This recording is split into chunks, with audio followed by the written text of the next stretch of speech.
Thank you. My name is Andrew Yates. I am running for the Osage Minerals Council, running for re-election. I thank everyone for your support. It's been an honor and a privilege to serve for the last few years on the Minerals Council. I am the great-grandson of Henry and Hope Koshahee, and my grandma and grandpa was John and Josephine Koshahee. My parents were Paul Sr. and Eva Mae Koshahee Yates. I belong to the Stone Clan. I'm from the Wakakale District, the Pawhuska District. I also serve on the Elanshka Dance Committee. I graduated from St. Gregory's College in Shawnee. I attended the University of Oklahoma majoring in geology. I currently run a small cow-calf operation near Pawhuska in a small community called Nalogany. Ironically named Nalogany means good water. I like that. I have been married to my wife, Shelley, for the last 21 years, and I've got two young daughters with Shelley. Annabelle, she's 13, and Josie is 11. I've got another daughter, Katie. She's graduated from the Oklahoma State University with a degree in zoology, a bachelor's in zoology.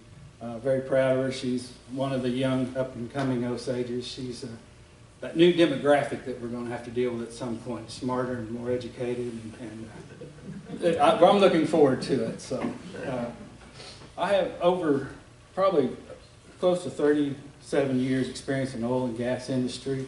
For the last 34 years I've worked for the Environmental and Natural Resources Department, which I recently renamed to the Department of Natural Resources, which is DNR. And the medical people, that's do not resuscitate. So I don't know how they come up with that and why they took the environment out of that. I don't understand. I also serve on the Evergreen Rural Water District as a board member. I served at one point for the Osage Nation Water Rights Task Force. I'm also a member of the Sustaining Oklahoma Energy Resource State Agency. It's with the Oklahoma Energy Resources Board. I was appointed by my fellow councilman on the Second Minerals Council. The SOAR is the original was the Marginal Well Commission. That was wells that are producing less than 10 barrels a day and less than 60,000 cubic feet of gas per day, and that's pretty much 90% Osage County. So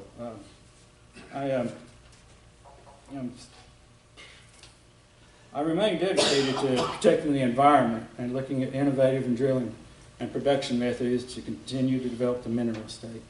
That's my original speech. I'm going to address the questions that's been posed here, and I think they're real good questions. Really good questions. The first one's about the Southern Utes, and everyone always talks about the Southern Utes method. And it's not that they took over the BIA duties or compacted or contracted it. What they do is they mirror the duties of the BIA, and they got their professionals watching them and keeping track of whenever a permit goes in, and they know exactly when that permit should be approved. And if it isn't approved, then they're making that phone call to that BIA agency or BLM agency or whoever they're, because they usually have several agencies they've got to deal with. But they're calling them and saying, where is that permit? It was 30 days, it should already be through. We've kind of made some steps in that area. We hired Bill Lynn, he's our program director. He's a geologist with a lot of experience. If we can kind of keep him focused on dealing with the BIA and not the political aspects of the job, we'd get a lot more done. Right now, his working relationship with the BIA is not real good, so at some point we're going to have to address that, maybe with this next council. New oil and gas production is brought to standstill by regulations. How will you? Okay, well then, that's very good. That was part of my campaign is BIA continued problems. We've got FOIA, which is the Freedom of Information Act. We've got NEPA, National Environmental Policy Act, and first of all, the FOIA. That's something recent they've imposed. Where used to our records were open to the public, open to the other operators. Excuse me. And they could research a lease. They could figure out what their neighbors were doing, and figure out what was the best way to produce that oil. I mean, if they wanted to research leasing us a quarter section, then they come and get that information. But everything has now gone to where it's limited access to those records. It's all, they say that there's proprietary, and it's kind of overreach. A lot of it's come over surface owners. We've had a lot of problem with the surface owners. You know, everyone thinks it's the regulations, well, other than these, but they thought it was the new CFRs that was killing everything. It was actually the surface owners have beat us on NEPA. NEPA was the National Environmental Policy Act. We had a 79 EA that was in place for years. One of the lawyers from a large family finally found our chink in our armor. They said their 79 EA is not valid. But actually, I think it really was, because we hadn't updated since 79, but we continued to add to it with the American Bearing Beetle studies that was required, the ARC surveys, the historic surveys where they go in and see if there's any cultural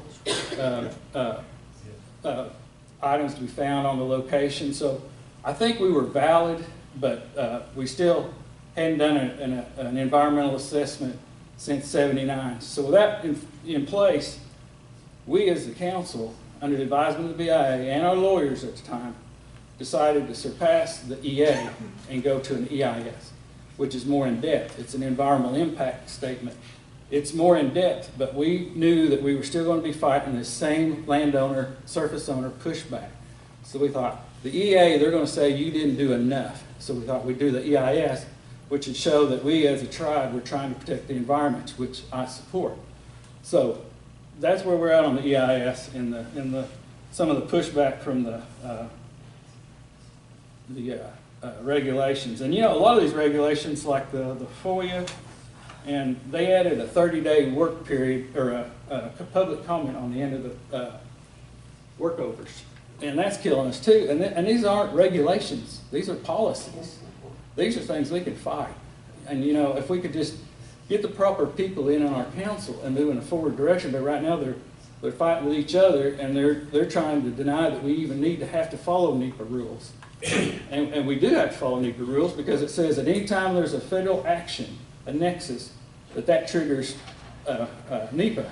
And so we've got a mineral estate, a federally recognized mineral estate. That triggers NEPA. We have to follow NEPA. They can say that as a sovereign people we don't have to, but it's a bad precedent to start. Well, okay, we've learned that many years Osage is underpaid for natural gas by millions of dollars. You've seen Susan's graph. How we use council member work to make sure we paid market value for. Okay, going back to CFRs. I know there was a lot of misinformation out there. There's a lot of, you won't believe, the most powerful lobbyists in Washington is the oil and gas industry, the farming industry. So whenever we put in them CFRs, that's who we were taking on, the oil lobbyists. We even had some of our council members paid to go to Washington to fight on the side of the oil companies. That's not shareholders. That's not the Osage people they were fighting. That was fighting for the oil companies. If you look at those prices that she based that graph on, that's on highest posted price. It's not the high. It's the highest posted price that the purchasers are willing to pay. It's the bottom of the market value anywhere else. So it's kind of a miscommunication, or they disguise it by saying you're getting highest posted price. They're actually giving you the lowest posted price. With the CFRs, we were trying to get it where it was a published price, so that everything would be on the up and up. If you try to figure out what the highest posted price is, there's no index you can go to, no published index you can go to see what that number is.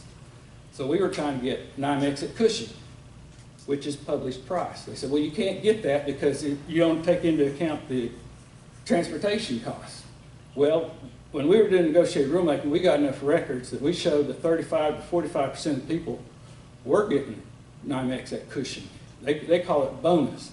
They get the highest posted price plus the bonus. That makes it NYMEX at Cushing price on crude oil. Now on the gas, that's what we decided to go with a zone 2 pricing on gas, and we were going to get it at the wellhead, and we knew that once you get it from the wellhead, you can get derivatives from it which is butanes, pentanes, and propanes. But there's so many ways that they could, I'll say, manipulate. After that point, we decided to just take a loss at the beginning and then use that instead of letting them figure out different ways to get to us down the line.